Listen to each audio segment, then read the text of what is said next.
today. We're going to be doing a lot of back and forth. So we're going to spend a short time here at this stop before we move on to our third stop, which is on top of Stony Hill. We'll then be returning here for a longer stay before we conclude our program near the intersection of Ayers Avenue and the Wheatfield Road. So a little bit of back and forth, but then again, that was the Wheatfield, right? All right, so 161 years ago, Dan Sickles made the decision to move his men from where George Meade wanted them to be, to the east of us, out to the west. And the ground really began to widen. He has two divisions under Andrew Humphreys and David Bell Birney, about 10,000 men total. The first division to deploy is Birney, and Hannah's holding up a photograph of Birney here. David Bell Birney, divisional commander in the 3rd Corps. He's not a West Point soldier, just like Sickles. He's an attorney from Philadelphia. His dad ran for the presidency twice, an abolitionist, as the Liberty Party candidate. One of Meade's staff officers left behind a not too flattering description of Birney. He said David Birney was a pale, puritanical figure with a demeanor of unmovable coldness, a man who looked out for his own interests sharply. Another observer said that David Bell Birney could have served as the bust at his own tombstone. Well, Birney has 3 brigades under his command. One of them, under Charles Graham, will be positioned around that peach orchard, off to our west. His men generally facing to the west, toward Seminary Ridge, toward the Warfield House, toward that observation tower today. So Graham's brigade will go into position in and around that peach orchard. Another one of Birney's brigades, under Hobart Ward, will settle into position around the Devil's Den. Again, just off to our southeast. So Hobart Ward's men moving in through the woods behind us or in front of us, their left flank anchored on Devil's Den. And until Strong Vincent's brigade got to Little Round Top, it was Ward's brigade that held the left flank of the Union Army. So Sickles is trying to connect his left with the high ground here to the east, and also hold that position he thought was of critical importance, that high ground around the peach orchard. So we have Graham there, we have Ward there, in between, and for the purposes of our program, is the brigade of Philippe Regis de Currenden de Trombrion. De Trombrion was born in France, the son of a French general. He was a 19th century Renaissance man. He dabbled in art, in poetry. He immigrated to the United States just shortly before the Civil War, married a woman from New York, settled in New York City, and when the war began, he became the commander of the 55th New York Infantry, which he led until Chancellorsville, then is elevated to brigade command. De Trombrion has a tough assignment here. With his one brigade, he has to connect Graham and Ward. Too much ground to cover. And that was the story of Sickles' entire deployment, wouldn't you agree? Way too much ground to cover with too few men. So de Trombrion is here with us, thinking about the best possible way to position his brigade, facing generally to the south, but also to the west as well. Remember, Dan Sickles convinced that the major attack here will be against the Union left flank. So de Trombrion's men, they're thin. They're stretched thin between the peach orchard and Devil's Den. But help is on the way. A brigade from Humphreys' division under George Burling is going to be parceled out to support Birney's line. So 3 of Burling's regiments will be sent to help out Graham in the peach orchard. 3 others, the 6th New Jersey, the 8th New Jersey, and the 115th PA will be sent here to help out de Trombrion. Now, it wasn't long before the 6th New Jersey is sent down to Ward at Devil's Den. So the 8th New Jersey and the 115th Pennsylvania, about 320 men total, arrive here to support de Trobriand's extended line. So now Sickles has made his decision. We have de Trobriand's men beginning to settle into a position here to our front. Now suddenly, here comes the 5th Corps commander, George Sykes. Hannah, do you have a photo of George Sykes in there? Now George Sykes had just become the commander of the 5th Army Corps on June 28th. So he's new to the job as well. And remember what Meade had told him. The key to the battlefield is entrusted to your command. So Sykes will gallop away from that afternoon meeting. He made his way to his 5th Corps in reserve, and he began to move them south. He has 3 divisions. James Barnes is leading the way, followed by Roman Ayers and his regulars, and then Samuel Crawford with the Pennsylvania Reserves. And as they began to move out of their camps, out of their bivouac sites, make their way south, Sykes himself will gallop out here to the Wheatfield where we are. Must have been two dynamic personalities of the Civil War. Here is Sykes and Birney talking here on horseback, right? So Sykes is telling Birney that his men are on their way and that he is going to help support this line. In fact, he says he will put Barnes' division on Stony Hill just here so that Birney could further focus on his left in and around Devil's Den. So Birney and Sykes salute. They part ways. Sykes hurries back to hurry up Barnes' division. But already 1 brigade of Barnes' division is missing. Strong Vincent's men, leading the way, has been set up to that rocky hilltop yonder. Gouverneur Warren had gotten there.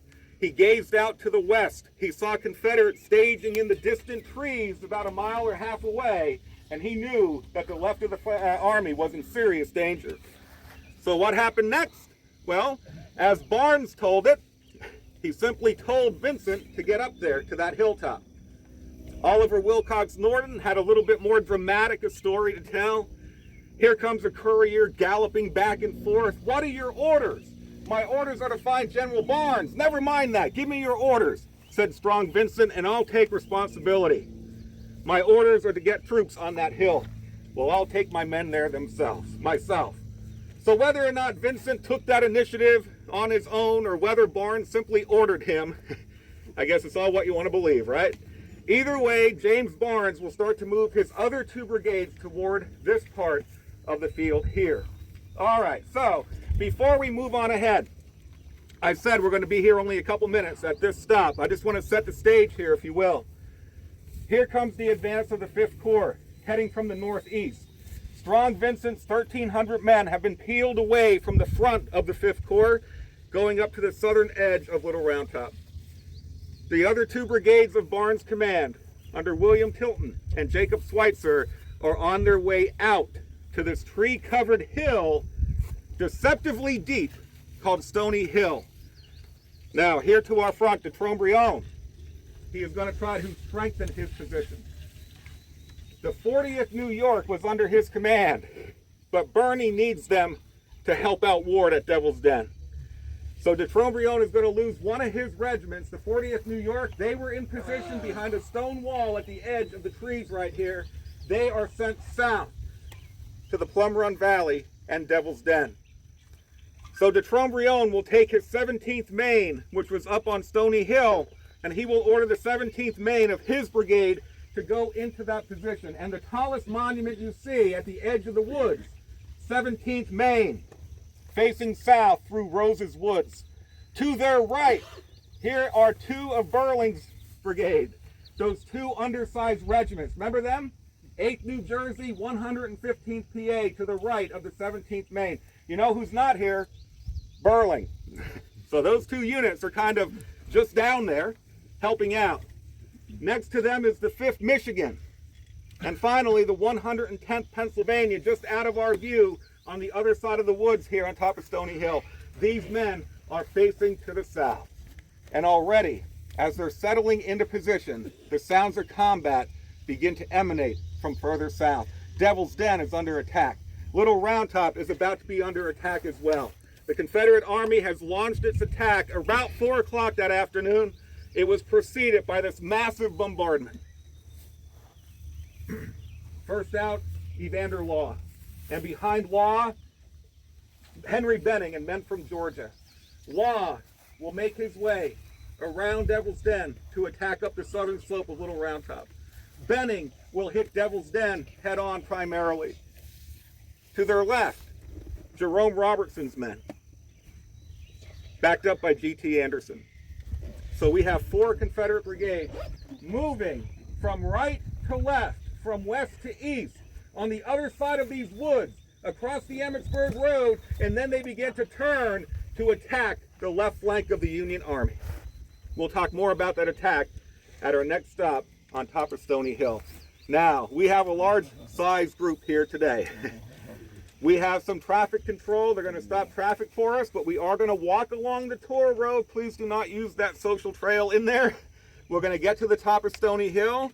We're going to try to get everybody off the tour road. That should be a challenge, but we're going to do our best. All right, here we go. I was most concerned about getting a large group up on top of Stony Hill with all those winding, twisting tour roads, but I think we managed, right? Yeah. We're here. And the shade feels good. Let's enjoy it, because after this, we're heading right back to where we were. One thing I failed to mention when I was talking about the deployment of the Trobriand, the Trobriand is trying to connect his left with Hobart Ward's brigade in those trees on top of Houck's Ridge. The right flank of Ward is the 20th Indiana. They are connecting with the left flank of the Trobriand's 17th Maine. The Trobriand's line will then stretch out in front of that stone wall at the foot of Stony Hill in an effort to connect with Graham's men out around the peach orchard. Many of you may be able to look beyond the trees behind me and see some of the peach trees of the peach orchard, if you can all see that. You might also spot the very top of the Sherfy barn, the red barn, just across the Emmitsburg Road from here. So ideally, I would have had you in the position that Tilton's brigade took up, but there's simply no room. So this is the next best stop. But just so we understand where we are, everybody point to the Wheatfield. Yeah, over in this way. Excellent. Very good. Most of you pointed in the right direction. In the middle of the Wheatfield, of course, to support the Trobriand's men and Burling's 2 regiments, George Winslow's Battery D of the 1st New York Light Artillery, 6 Napoleons that are already firing through the woods over top the heads of the Trobriand's men and toward Robertson's brigade as they swept through the woods, Rose's Woods, to engage Ward's men on Houck's Ridge and Devil's Den. The left regiment of Robertson's brigade is the 3rd Arkansas. They are taking a severe flanking fire from the 17th Maine in position along that stone wall there. So the Wheatfield, yes, we are standing on Stony Hill. And if you recall, George Sykes, the 5th Corps commander, told Birney that he will get men to this hilltop. And I think truly to understand the Wheatfield, we have to talk about Stony Hill. Barnes's division was sent this way, all except Vincent's brigade, which is at this point making their way up and over the south side of Little Round Top. Barnes, the divisional commander, is a little known player here at Gettysburg. Hannah's going to show you a photograph of James Barnes. As with much of the 5th Corps command, Barnes is new to his job here as well. So James Barnes is a West Pointer. In fact, class of 1829. Who graduated 2nd that year, everybody? Lee. Robert E. Lee. James Barnes finished 5th that year. 3 spots behind Lee, the graduating class of 1829 at West Point. He spent the next 7 years, I believe, in the uniform of the United States before he resigned his commission, and he entered the railroad business and did quite well for himself financially, and he was a leading member of his community. So the war breaks out, and he's about 59, 60 years old, but he once again offers his services to the country, and he became the commanding officer of the 18th Massachusetts Infantry before his elevation first to brigade command, and then after Chancellorsville to divisional command. Charles Griffin commanded this division at Chancellorsville, but he had fallen ill, and Barnes will take command of the division. Okay, so what do we see? George Meade, new to Army Command. George Sykes, new to 5th Corps Command. Barnes, new to Divisional Command, all the way down the ranks. So Barnes, again, will bring his men up to Stony Hill. And he positioned his 2 remaining brigades awkwardly. There was no other way to do it. Just because of this hilltop, it's not easy to fit a lot of people, obviously, right? So he has 2 brigades, William Tilton and Jacob Schweitzer. Tilton is a small brigade. You can show a photograph there of Tilton. So William Tilton has on paper 675 men, although he claimed only about 490 went into battle that day. Tilton, his men will be positioned along the southern face of Stony Hill. So just in front of me, behind many of you, is the monument to the 118th Pennsylvania, loading his musket rifle. That's the right flank of Tilton's line. Then the 1st Michigan, 22nd Mass, 18th Mass. These soldiers under Tilton's command are lining up on the south side of Stony Hill, facing south toward Rose's Woods. Off to their left front, down below, they would have seen Burling's regiments and de Trobriand's men behind that stone wall stretching away from us. Make sense? Schweitzer, Jacob Schweitzer, is the other brigade that Barnes has. He has about 1,000 men. He had 4 regiments, but one of them is detailed as a guard unit. So he only goes into battle here with 3. And initially, these soldiers are lined up just about along where the modern Tor Road is today, facing to the west. So we'd have Tilton looking south, Schweitzer's 3 units looking west across the fields between Stony Hill and the Peach Orchard. So it's kind of like a T formation. But there's no attack coming from that way, at least not yet. The first attack will come from the south. So Schweitzer is going to move one of his units, the 32nd Mass, and put them to the left of his 18th Mass to continue Tilton's line facing south.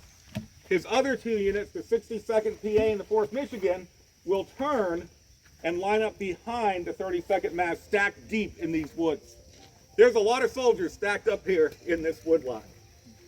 James Barnes and William Tilton do not like this position, and they do not especially like the right flank. The 118th Pennsylvania is just kind of dangled out there. No one to their right except a thin skirmish line out toward the Peach Orchard here. A pretty good gap between Tilton and Graham. That gap is being filled, by the way, by artillery. 30 cannons are being summoned to the front from the artillery reserve.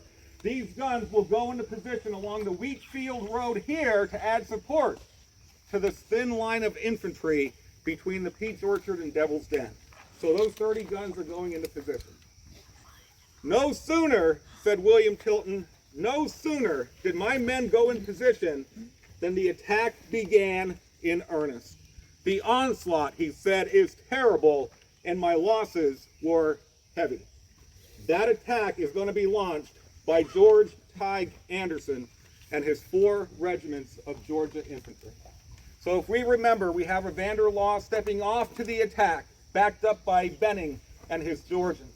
Next to Law, continuing north, Jerome Robertson's men, who are now fully engaged against Ward at Devil's Den on Houts Ridge. The left flank of Robertson taking fire from the 17th Maine in the Wheatfield. But behind Robertson, here comes Tige Anderson.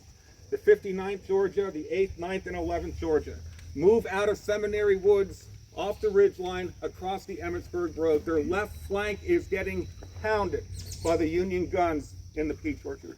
They are taking heavy loss crossing that open space before they could get to the trees of Rose's Woods. By the way, I hope you caught sight of the Rose Farm on our way up Stony Hill. If not, please get a sight of that on your way back. So Anderson's men, Tige Anderson's Georgians, making their way across those broad open fields, their left flank exposed to heavy fire coming from the Peach Orchard cannons and these guns along the Wheatfield Road. As they advanced across that roadway, the commander of the 9th Georgia is killed. His name was Lieutenant Colonel John Mounger. Hope I'm saying that correctly. His son, Terrell, was killed 2 months earlier at Chancellorsville, and his other 2 remaining sons are killed a year later at the Battle of the Wilderness. Commander of the 9th Georgia killed in action, getting his men across the Emmitsburg Road and toward these trees here. So Tige Anderson is going to help out Robertson. The 3rd Arkansas is getting hit from 2 directions. 20th Indiana, 3rd Arkansas. 59th Georgia will lend the weight of their attack to them. But his other 3 Georgia units will make their way through Rose's Woods, just to our south, through the trees, and toward a marshy swamp area at the foot of Stony Hill. It is not easy ground to walk, certainly not to maneuver infantry. But as they made their way through the woods, gunfire erupts from the side of this hill. From Tilton's men facing south, from Burling's 2 regiments, from de Trobriand, all firing south through the trees of Rose's Woods. And here are what some of the men who were here remembered about this battle action. Shot and shell and musketry raged terrifically. The familiar piercing rebel yell, incapable of description, conceivable only by those who knew it, dominated the uproar. The ground trembled, the trees shook, and limbs quivered. The enemy appeared through the smoke. They were moving obliquely, loading and firing with deliberation as they advanced, begrimed and dirty-looking fellows in all sorts of garb, some without hats, others without coats, none apparently in the real dress or uniform of a soldier. So said a man in the 118th PA at the right of Tilton's line. Another man from the 118th Pennsylvania said, "The Rebs came down the hill in front of us in droves, and we opened fire on them. I loaded and fired 15 times. They were so thick that you could shut your eyes and fire, and you could not miss. They jumped behind every tree and stump for cover and halted at the edge of the woods." Can we all get a feel of this intense battle action now taking place here? The first attacks coming from the south through Rose's Woods here. We had hardly formed our line before the rebels under Longstreet came yelling like so many devils through the woods, up our front to the edge of the swamp. One other soldier who was here distinctly remembered every time a bullet, despite the roar of battle, the yells, the cries, despite all that, he distinctly remembered every time a bullet happened to hit the dinner bell on the Rose family front porch. He could hear that ding even above the roar of battle. All that taking place here. The green leaves and twigs fell from overhead in a constant shower, clipped by the singeing bullets. G.T. Anderson's men launched a ferocious attack through those trees, but the fire coming from Tilton, Burling, de Trobriand was too much for them to bear. They fell back into Rose's Woods to regroup. They're going to try it again in just a few minutes, but Tige Anderson needs help. So Tige Anderson, commanding that brigade, will make his way out of Rose's Woods. He looks across the Rose farm, and he sees another line of Confederate infantry moving to the attack. About 2,000 men from South Carolina under Joseph Kershaw are now moving out. They're moving to his left, further to the north. As they cross the Emmitsburg Road, Tige Anderson is trying to get them to connect with his men. And we could hit Stony Hill, he thought, from 2 directions. He'll continue from the south. Kershaw could strike it from the west on this flank, right? But Tige Anderson's wounded badly. Taken off the field, his brigade will fall to the commander of the 11th Georgia. I believe his name was William Luffman. So Tige Anderson down, wounded badly. Kershaw is bringing his men to the front. So at last, about 5:30, give or take, we don't quite know exactly, Kershaw's 2,000 men from South Carolina moved out of the woods along Seminary Ridge, across the open fields, and across the Emmitsburg Road. Like Tige Anderson's men only minutes before, their left flank is getting hammered by these cannons up here. Can you all hear those guns? 30 of them, just pounding the left flank of these attacking Confederate formations. Kershaw was hoping that Barksdale, the brigade to his north, would move out with him, but he's not. So his brigade alone is forced to endure this horrific flanking fire. Kershaw has 6 regiments. He crosses the road. Something has to be done about the flank fire coming from the peach orchard that way. So his 3 left regiments will be turned to advance north toward them. So Kershaw has 6 regiments across the Emmitsburg Road. Their left flank is taking heavy fire from the Peach Orchard Wheatfield Road area. He will move his 3 leftmost units to the north, and now they're advancing north to silence these guns up here. His other 3 regiments are heading down toward the right flank of Tilton. in and around the Rose Farm buildings here. Making sense? So Kershaw is arriving, but his brigade is already split. Okay? All right, so I have the units here. 8th South Carolina, 3rd South Carolina Battalion, 2nd South Carolina will veer off from the brigade and approach the peach orchard south to north. His other units advancing down toward us, the 3rd, 7th, and 15th South Carolina. The 15th is kind of the link between Anderson and those trees and Kershaw now arriving. So now with Kershaw moving in this direction, Tig Anderson will renew his attack from the woods.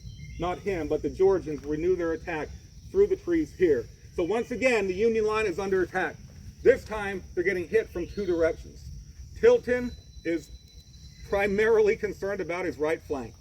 And now with Kershaw here, he has no choice but to turn the right flank, refuse the line of the 118th Pennsylvania. And by the way, in between the attacks, the 8th New Jersey and the 115th Pennsylvania at the foot of Stony Hill have fallen back. They were there, and now they're gone, believing that they were relieved by Tilton.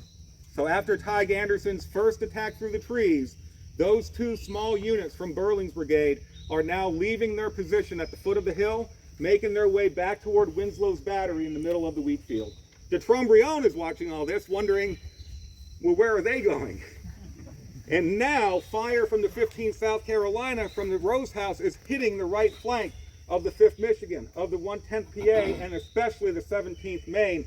He has no choice but to turn, refuse the right flank of the 17th Maine to fire that way as well. Okay? So now the line here is getting more and more tenuous as the attacks continued. Let's see here. A column of the enemy appeared through the smoke, said one man, with shout, shriek, curse, and yell, about to envelop in the entire exposed and unprotected right flank of the regiment, 118th PA. They were moving obliquely, loading and firing as they advanced. So Kershaw is bringing his regiments to the fight.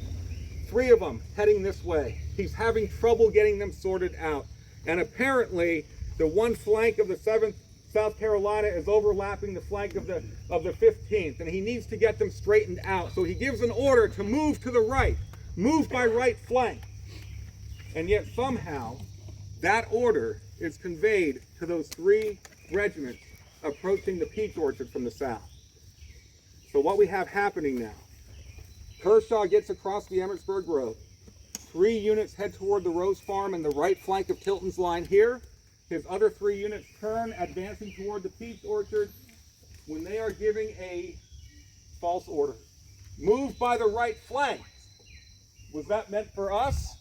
Well, Kershaw didn't mean it for them, but still they turn. And just about 100 yards in front of all those guns in the peach orchard, those 3 South Carolina units turn to their right. And now they have their left flank, again, perfectly exposed to all that artillery up there. As Kershaw later wrote famously, hundreds of the bravest and best men of Carolina fell, victims of this fatal blunder. One man from South Carolina said the consequences were fatal. We were, in 10 minutes or less, terribly butchered. In about a short space of time, we had about half our men killed or wounded. It was the most shocking battle I had ever witnessed. There were familiar forms and faces with parts of their heads shot away, legs shattered, arms torn off. Another man said he could hear bones cracking like eggshells when they turned the canister onto these regiments. There wasn't much they could do, and they began to fall back, having suffered tremendous casualties toward the Rose Farm. But as this is happening to our west, with the left flank of Kershaw's brigade, as that is unfolding, the entire Union line up here on Stony Hill is about to unravel. So what's happening? Well, Barnes and Tilton, again, especially concerned about their right flank. And Tilton would later wrote that after the second attack kind of foundered, began to fall back, he reconnoitered and discovered the enemy in large force coming from the direction of the Rose Farm, with the evident design of outflanking me. Now, this could have been the 3rd and 7th South Carolina. Maybe he is seeing those other 3 units drift this way as well. Whatever it was, whomever it was, Tilton wants to get out of here. He believed his position was untenable. So already, earlier, he had received permission from Barnes that if he felt his right flank was threatened, to fall back into the woodlot on the other side of the Wheatfield Road, the Trossel Woods. So Tilton decided the time was now. We have got to get off this. His right flank, he thought, was especially vulnerable. So he gives the order, and Barnes agreed to withdraw. This order is met with outrage from some of the regiments up here. I will not retreat. We can hold this ground, said the commander of the 32nd Mass of the 118th Pennsylvania. I can hold this ground. This is our soil. No retreat. No retreat. They're tired of retreat. They're tired of falling back. But orders were orders. And Tilton's brigade began to peel its way off Stony Hill, across the top, across the Wheatfield Road, and into Trossel's Woods beyond. Schweitzer's 3 regiments also taken off of Stony Hill, back toward Trossel's Woods. What's the South Carolinians thinking?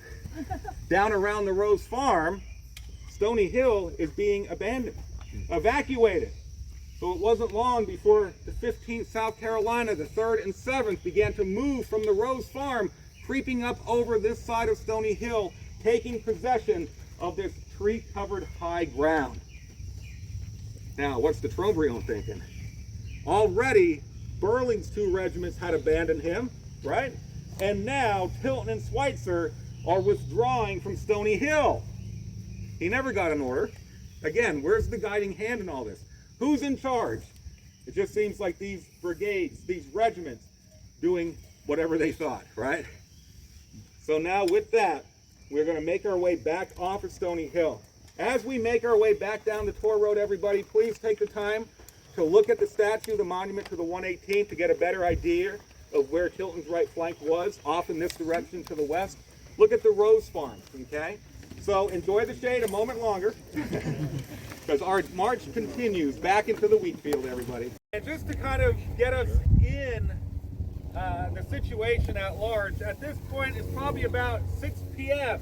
on July 2nd. Up on Little Round Top, Colonel Chamberlain is leading his men down the hill, bayonet charge. The Alabamians are being driven back from their effort to take Little Round Top. To the west of us, William Barksdale's men are about ready to strike Graham's brigade in the peach orchard. So these things happening concurrently. We sometimes think everything happened separately from one area to the next.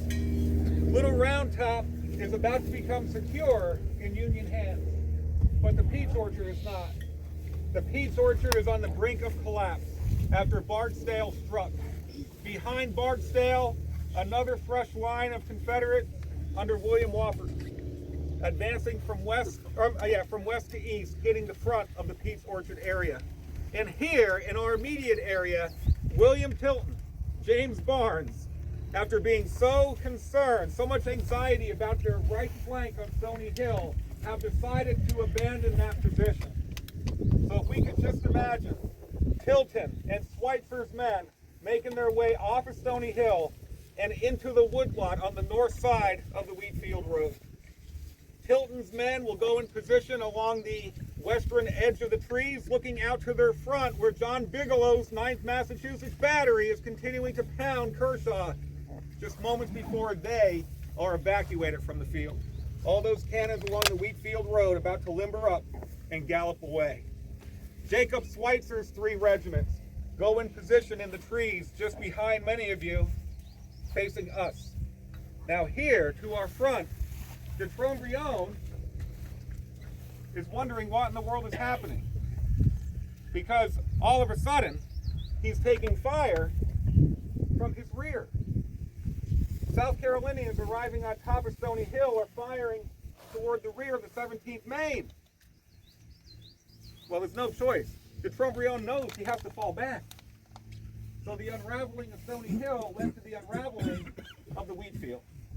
So here comes the 5th Michigan, here comes the 110th Pennsylvania, making their way back toward us, and immediately around Winslow's 6 Napoleons that are continuing to fire through those trees here to our front. The 17th Maine also falls back to around our position. And these Union regiments are now stationed here, firing south through the woods. Here comes G.T. Anderson's men once again from Georgia, making their way through the trees and toward the other side of that stone wall, firing at us here, 17th Maine, 5th Michigan, 110th PA.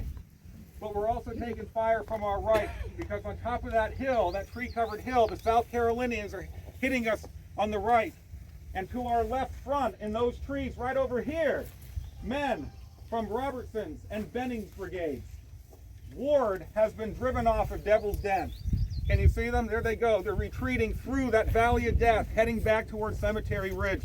Confederate soldiers are now in full possession of Devil's Den to our south. Some of these Confederates now turning north, advancing through the woods. So now, what is left of the Trombrion's brigade up here in the wheat, taking fire from their left, from their front, from their right. 3 different directions. They can't stay here for long. And neither could Winslow. It took time to get the horses. It took time to limber up, to gallop away. Winslow decided the time had come to give back. 10 men of his were wounded, 8 missing, 10 of his horses killed.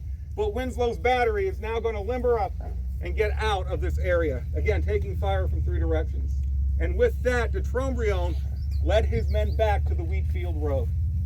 So now the Union Army is off Stony Hill. They're off the Wheatfield, and advancing through the trees, advancing across that stone wall, cautiously along that tree-covered hill. Here come Kershaw. Here comes Tig Anderson. Here come Georgians from Benning, making their way forward. The Wheatfield is about to fall into Confederate hands.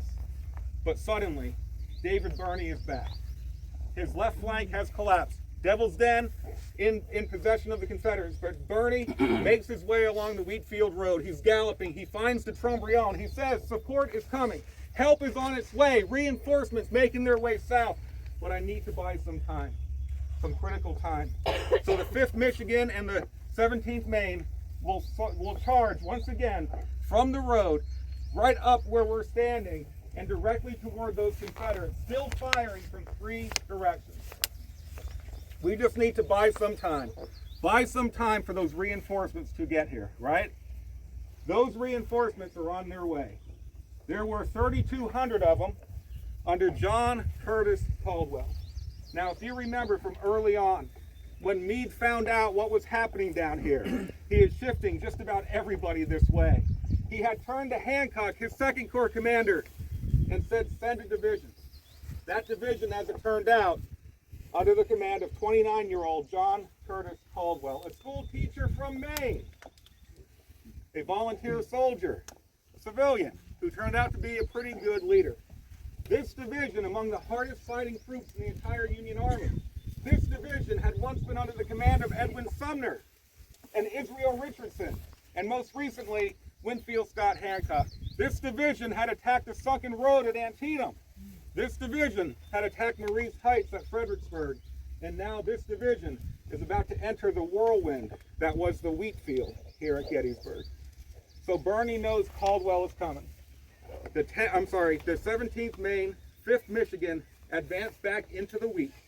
Stand here, deliver a few volleys, take some more casualties, and then gladly fall back when Caldwell arrives on the field. So Caldwell's division began the day just south and east of where the Pennsylvania Memorial currently stands, Pennsylvania Monument. They turn south, they make their way toward the escalating sounds of battle. As one man wrote, the tumult became deafening. The mountainsides echoed back to musketry so that no word of command could be heard, and little could be seen but long lines of flame and smoke and struggling masses of men. Caldwell has 4 brigades. By the way, there is no quiz at the end of this. But Caldwell has 4 brigades total, about 3,200 men total in his divisions. The first of his brigades to enter the fight is under the command of Edward Cross. Cross's brigade will get across the Wheatfield Road and advance on an angle with his left flank, the 5th New Hampshire, in those trees, and part of the 148th in those trees as well. The rest of his brigade, most of the 148th, 61st New York, 81st Pennsylvania, stretching out in the wheat. These monuments you see here behind us, they generally represent the diagonal approach of Cross's brigade as they entered back into the Wheatfield. So now Cross has brought his brigade, Caldwell's 2nd Corps Division, into the fight. And they are taking fire from some of Benning's men through those trees, and especially from Tig Anderson's Georgians advancing through the wheat. Their right flank is in the air. Their right flank, right here, this monument, 61st New York, 81st PA, taking fire from their front, but also from Kershaw up here on Stony Hill. So Kershaw's men are firing toward the right flank of Cross as Cross is trying to deal with Tig Anderson. The volume, the rate of fire was terrific.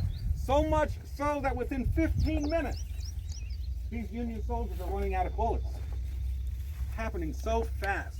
Now Edward Cross, famously that day, put on a black bandana instead of his trademarked red one. Winfield Scott Hancock approached him and said, "Today you'll get your star as General, Colonel Cross." And Colonel Cross said, "No, General, today is my last fight." He's on foot behind his brigade out here. He makes his way into the trees behind his own 5th New Hampshire when he's shot in the stomach with a mortal injury. Edward Cross is struck down, mortally injured. A few days later, he said, "I did hope I should see peace restored once again to our distressed country. I think the boys will miss me." So Cross is down, his brigade firing through their ammunition at a remarkably rapid rate. Tig Anderson's men as well down here firing back. Caldwell, the divisional commander, knows he has to get support on Cross's right flank. So he turns to hurry up Patrick Kelly's Irish brigade to form the right flank of Cross. But before Kelly arrived, his 3rd brigade under Samuel Zook has entered the fight. So these brigades are advancing one after the next toward the fight. Cross goes in first, and as Samuel Zook is leading his brigade, here comes a staff officer from Sickles. "I need help. Union soldiers have given off Stony Hill. I need to get men to that hilltop. Can you take our brigade there? Can you go?" "Yes, I'll take my brigade there." So as Cross is sweeping through part of the Wheatfield here, Samuel Zook will move his men to the west and then move south through the Fossil Woods, stepping over the prone men of Tilton and Schweitzer in those trees, and they are about to emerge just behind us in those woods. Right across the Wheatfield Road, they slam head-on into Kershaw's men, who are on top of Stony Hill. So now the fighting up here, again, in these trees that are deceptively wide in here, the fighting up here becomes so terrific. The accounts are many, and I just want to take a moment here to talk about a few of them. On the right flank of Zook's command is the 140th PA. That was the monument that we had just gathered around up there on Stony Hill, by the way, okay? So on the right flank of Zook, the 140th PA, their commander is 43 years old, Richard Rogers. He told his men, "Remember, you are now defending your own homes and firesides. I shall expect you to conduct yourselves as if in the presence of your wives, your sisters, your sweethearts, and not disgrace the flag you bear or the name of Pennsylvania." Moments later, Richard Rogers is struck down and killed, leading the 140th Pennsylvania. Josiah Favell of the 66th New York, their monument, just off here, we can see a bit of it. The men rushed at a double quick, forward into the mouth of hell, right into the jaws of death. The firing became terrific and the slaughter frightful. We were enveloped in smoke and fire. Our men fired promiscuously, steadily pressing forward, but the fight was so mixed, rebel and Union lines so close together and in some places intermingled that a clear idea of what was going on was not readily attainable. All that happening in those woods right over here. The two sides colliding. In the thick trees, the smoke hung low. Hard to see through. The lines are so close, the men are almost on top of one another. A bit of timber, dark of smoke, The air was hot and heavy.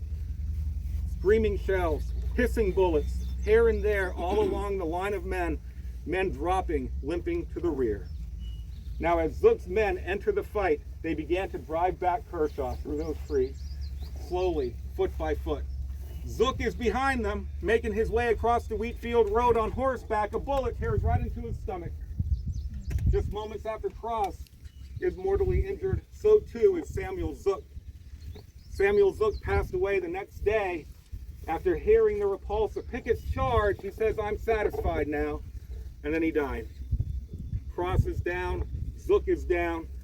Who's in command down here, right? Well, if you remember, Caldwell was trying to get his Irish Brigade under Patrick Kelly to support the right flank of Cross in the middle of this Wheatfield. And as Zook's men began to push back Kershaw here comes Patrick Kelly's brigade right behind you. Sweeping across the Wheatfield Road. When I say brigade, the entire brigade numbered about 500 men. That's it. Kelly's men are coming in on an angle, advancing in this direction. Their left connecting with Cross, their right connecting with Zook, but they keep going right past where we now stand. They sweep up into the Stony Hill. And don't worry, we're not going to follow their footsteps. We did that already. I told you there's a lot of back and forth here, right? So Patrick Kelly's Irish Brigade will sweep their way on top of Stony Hill. Kershaw has no choice but to fall back off of Stony Hill. The South Carolinians remembered they had advanced to Rose, they advanced to the Stony Hill, and now they're falling back toward the Rose Farm. Okay? Kelly's men have driven them up. Cross's men over here still firing with Tige Anderson. Tige Anderson's men in those trees on the other side of that stone wall. But Caldwell, this 29-year-old divisional commander, Caldwell is hearing from Cross's brigade, from Zook's brigade, we're running low on ammunition. We can't stay here for long. Caldwell has one more brigade in reserve. John Rudder Brooks, 25 years old, Montgomery County, Pennsylvania. His small brigade is in the Wheatfield Road, just waiting for a chance to go in. And now it was here. John Brooke will lead his men into the middle of the Wheatfield. They fired a few volleys down toward Tige Anderson, and then they got swept up in this charge right across the wheat.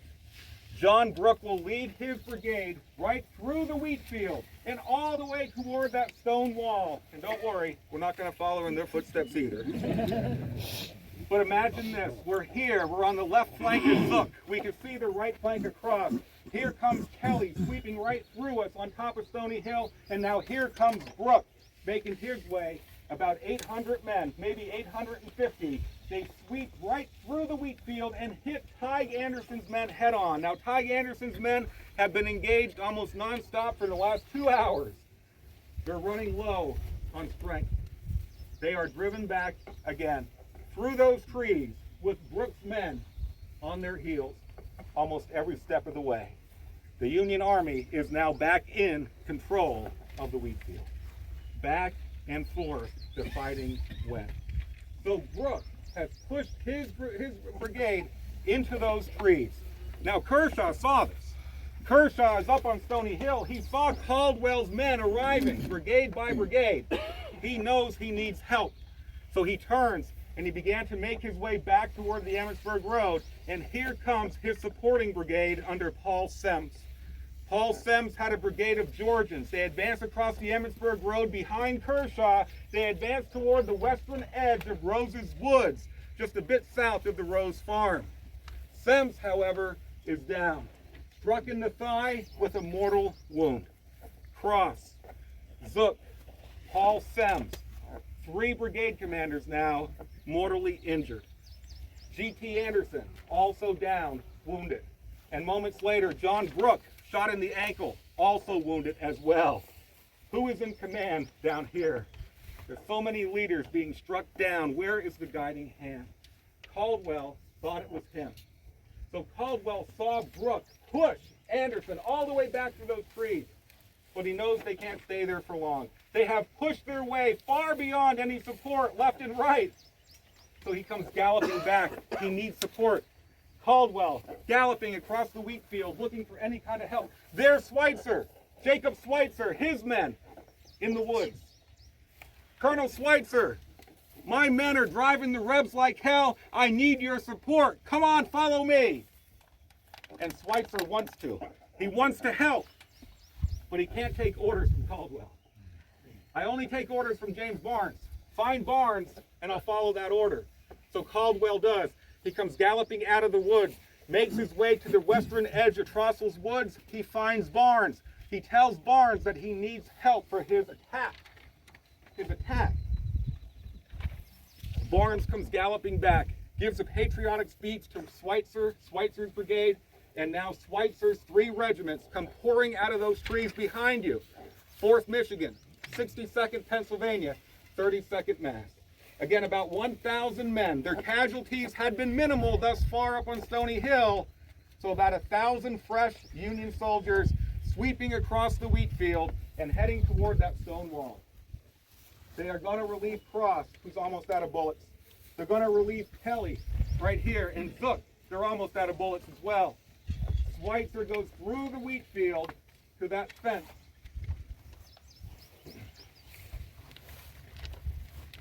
We advanced, said one man, into a maelstrom of rebel bullets.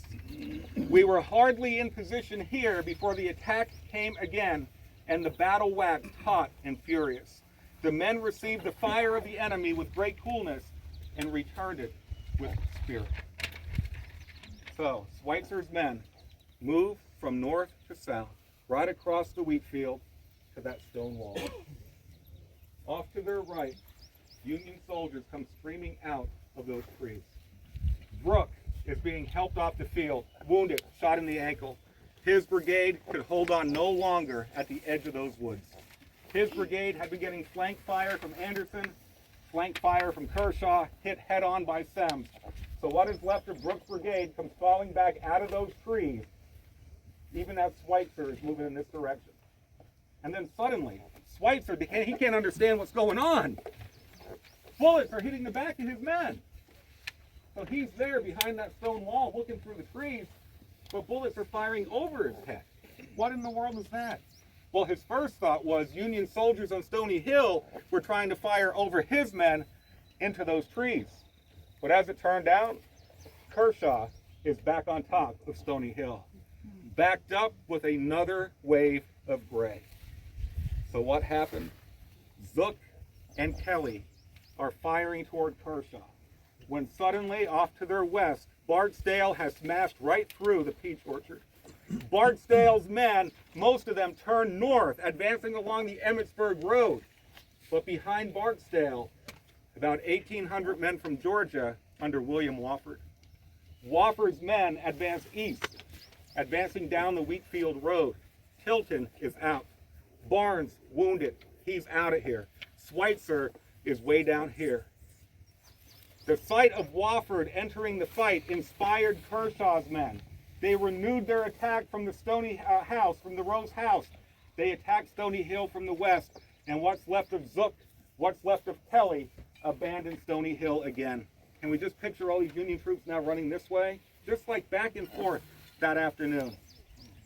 So what was happening was Kershaw and Wofford was getting on top of this tree-covered hill, and they're firing behind Schweitzer. Schweitzer's 3 regiments still back there, looking south, taking fire from the front, their right and rear.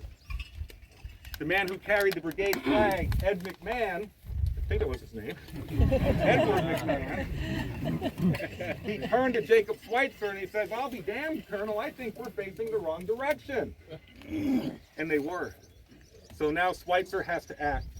He'll keep his 32nd Mass behind that stone wall facing south, but he has to turn his other 2 regiments, 62nd Pennsylvania, 4th Michigan, back into the wheat. Now I know the monuments for these units are down here bunched up together, but I think Schweitzer's line is sweeping back across the wheat where we now stand. These 2 regiments now, looking this way and advancing down the hill, Kershaw, Wofford especially. And there is savage hand-to-hand combat taking place all around us in this wheat field. Schweitzer is getting hit from 2 directions, hand-to-hand struggle. Here, Colonel Harrison Jeffords, commanding the 4th Michigan, attempted to save the flag of his unit, which had gone down in the wheat. He's bayoneted right through the body and killed. Schweitzer has no choice but to order everybody out, everyone for themselves. Get out as best you can. And there really was only one way out, and it was this way. So what is left of Schweitzer's shattered command? And I have the numbers. The figures are just mind-boggling here. First of all, Caldwell into the fight for a few moments, a few minutes it seems, lost 40% of his unit. 2,000 men are left out of the 3,200. The 4th Michigan lost half of its command.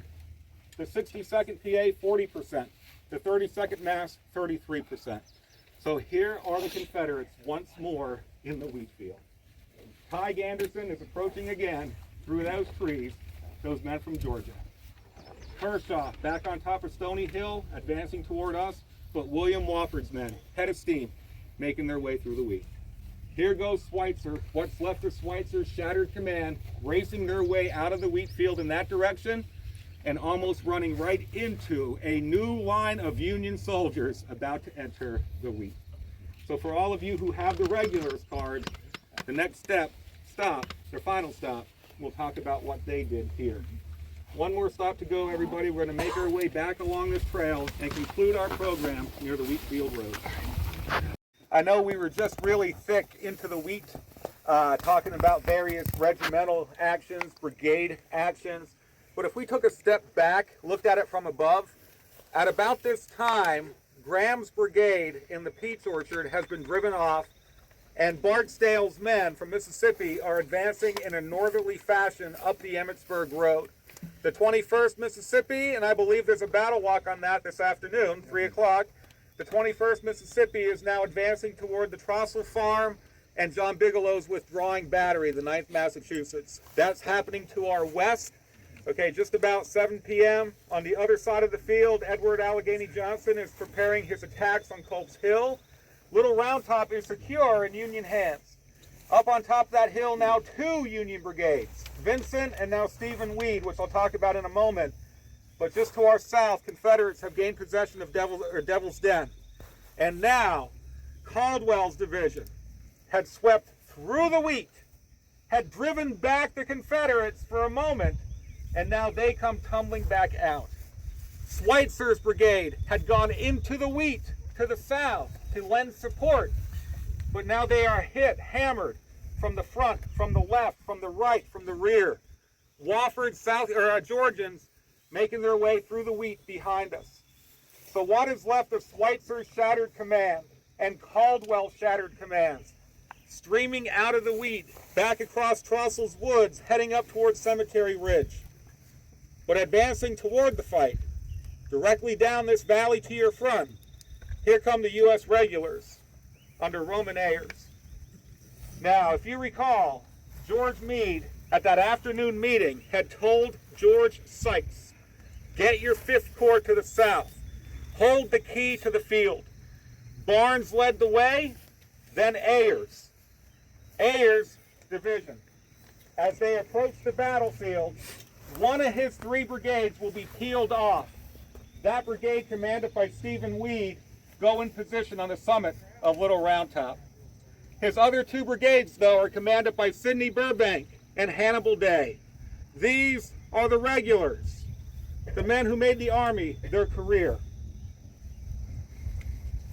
Roman Ayers, tough, no nonsense, West Pointer, assumed command of this division just a few days before. It had belonged to George Sykes until the 28th of June. His 2 brigade commanders, Hannibal Day has been in the Army for 40 years already, entering the Army back in 1822 or 1823. Sidney Burbank, his other brigade commander, was another graduate of the West Point class of 1829. Same as James Barnes, right? No. And Robert E. Lee. Burbank had finished 17th that year, 1829. So these men are deployed into a line of battle. Burbank's men stretched out across the northern shoulder of Little Round Top, his right flank resting near the Wheatfield Road here. Sykes is on top of Little Round Top, trying to direct things as best he can. He ordered Ayers to bring his division into the wheat to support the Union troops here. So where's John Caldwell? Remember him? Caldwell has galloped. He had found Schweitzer, and he got Schweitzer's men going back through the wheat. He wants more help. And he began to gallop his way east. Here is where he encountered Roman Ayers, just to the east of us.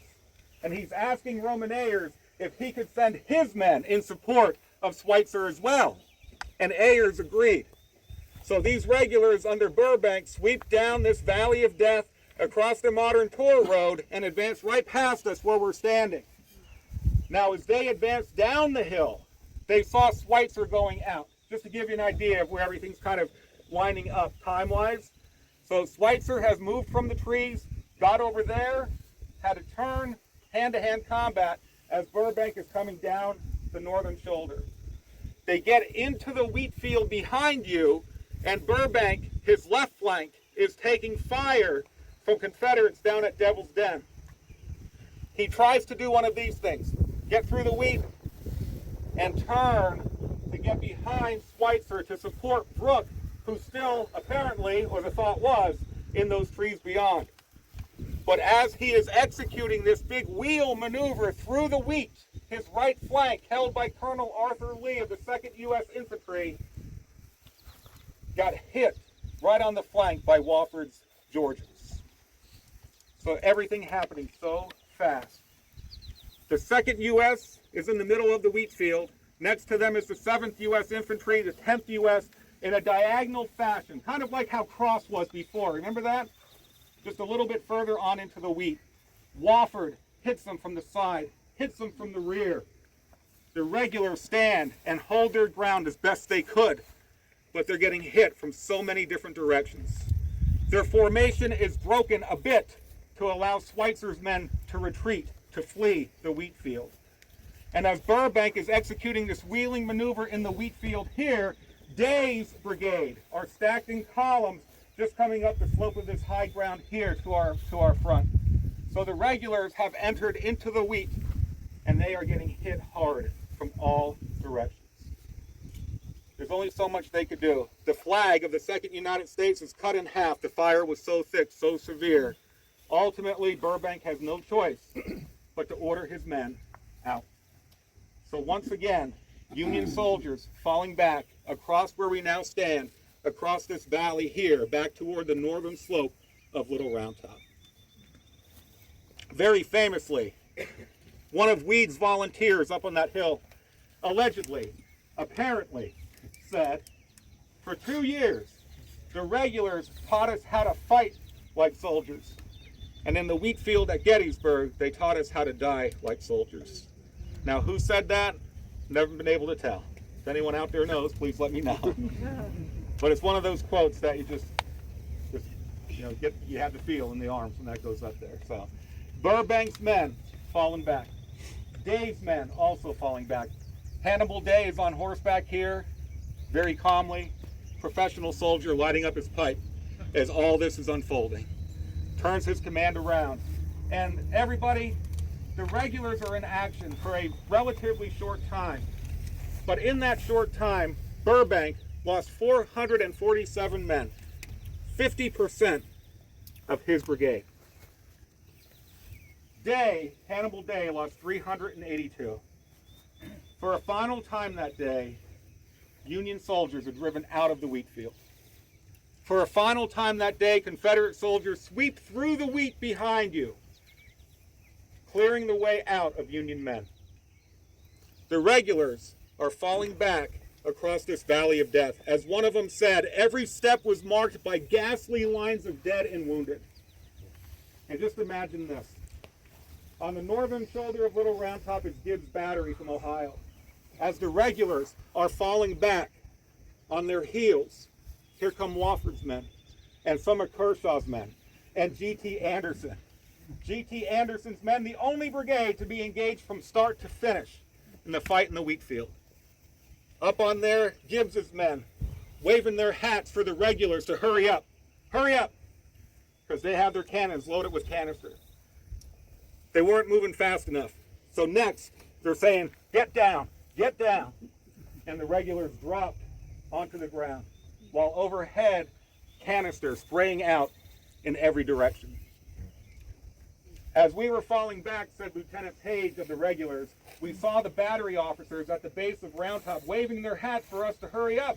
We realized that they wished to use canisters, so we took up the double quick. When I got the mud out of my eyes, I saw the artillerymen now waving their hats to lie low.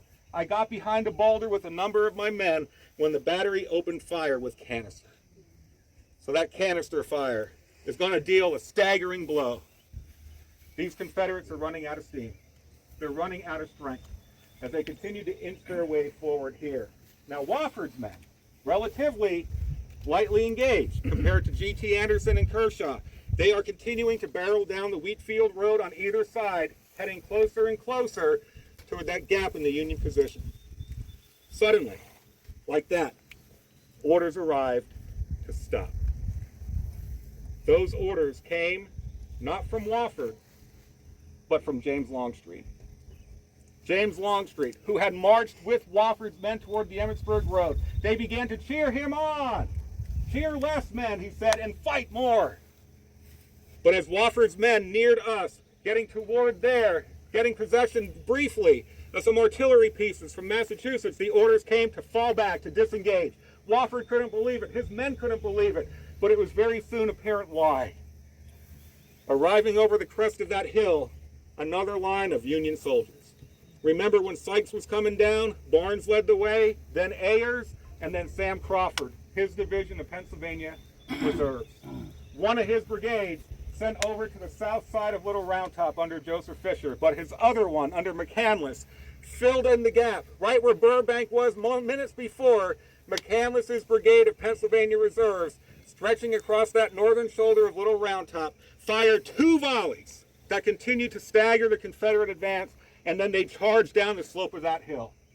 And as these Pennsylvanians come sweeping down that hill, they will drive back what is left of the Confederate soldiers back through the wheat and back toward the woodlots behind you. Sam Crawford's brigade has arrived. To their right, Niven's brigade of the 6th Corps. The 6th Army Corps is just arriving on the battlefield after a marathon march of 36 miles overnight. 36 miles. Worn out, yes, but they add the weight of their numbers to this attack. McCandless, Niven drive back the Confederate soldiers, and Wofford's men fall back to the edge of Crossel's Woods behind you. G.T. Anderson's men fall back into the woods, Rose's Woods, off to our south. Kershaw is back on top of Stony Hill. Pennsylvanians, here to our front, have driven back the Confederates one final time. And advancing down the slope, Company K of the 1st Pennsylvania Reserve Infantry, their monument is right here. Company K composed almost entirely of Adams County soldiers. Many of the men called Gettysburg home. Here they are fighting on land where they used to play as kids. Fighting across boulders they used to hide behind, playing hide and seek, chasing rabbits and hunting now. They are driving the Confederates back. One of their men, 23-year-old William McGrew, is fatally injured. The only soldier of Company K to lose his life at Gettysburg, 23-year-old William McGrew died at his mom's house in Mummersburg right up the road just a few days later. And he now lies at rest at the Gettysburg National Cemetery. It's about 7:30 p.m. and darkness is falling fast across the field. In those days before daylight savings time, it would be comparable to 8:30 our time tonight. So yes, it is beginning to get dark, and the fighting is subsiding. Confederates in the trees all around us, Union men uneasily in a position here on top of that high ground. That night, the 9th Massachusetts came back to Schweitzer's brigade. If you recall, Schweitzer had 4 regiments, but one had been set aside to guard wagons. They returned that night, and here's what the commander wrote. When we arrived at Colonel Schweitzer's headquarters, we could scarcely be said to have joined the brigade. It seemed to me that we were the brigade. There were flags and a remnant of a splendid regiment around each flag, but there were a few officers near there was a broad vesture of death and havoc to our front.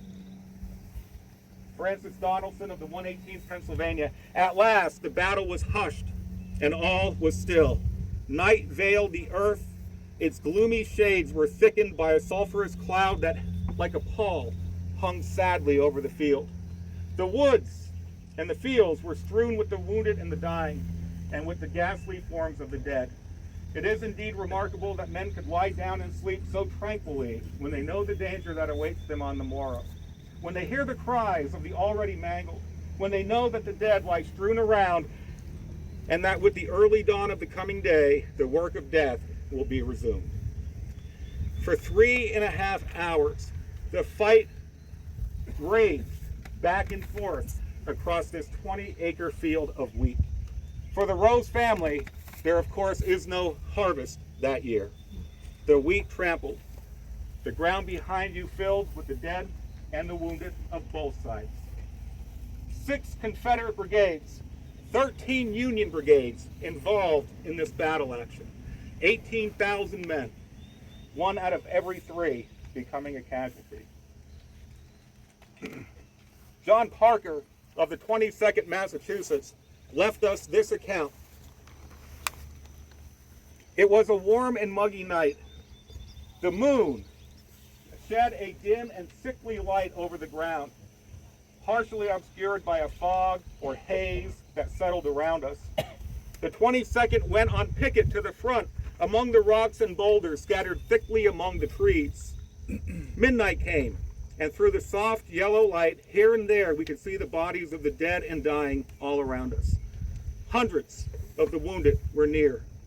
Every possible part of the equipment of a soldier of either army lay mingled with both rebel and Union dead. Caps and hats with the red Maltese cross were mixed with a broad sombrero of the Texans. Haversacks, canteens of tin and wood, every kind of rifle or musket, blankets, cartridge boxes, and bayonets all strewed the ground. The bodies were in every conceivable position, some with hands uplifted and teeth clenched, others with a smile of peace, as though death had come gradually and without pain. The majority had a settled, determined expression, as though they had a revengeful feeling deep in their hearts. Some were in the act of tearing cartridges, of loading or reaching for the rammer, all called forth in a moment to the mysterious hereafter. To conclude our program, I'm going to ask that you have your identity envelope. Now remember, these soldiers fought in many different regiments, in many different corps. They came from many different backgrounds and states. But they had a few things in common. 161 years ago, they found themselves involved in the battle action here. So as you read now, you will discover that they had something else in common too. They all died in this wheat field 161 years ago. And more than that, they all today lie at rest in the Gettysburg National Cemetery. So my hope is, at some point, make your way to their grave site. I have it marked, and just let them know that 161 years later, we still remember them. Thank you, everybody.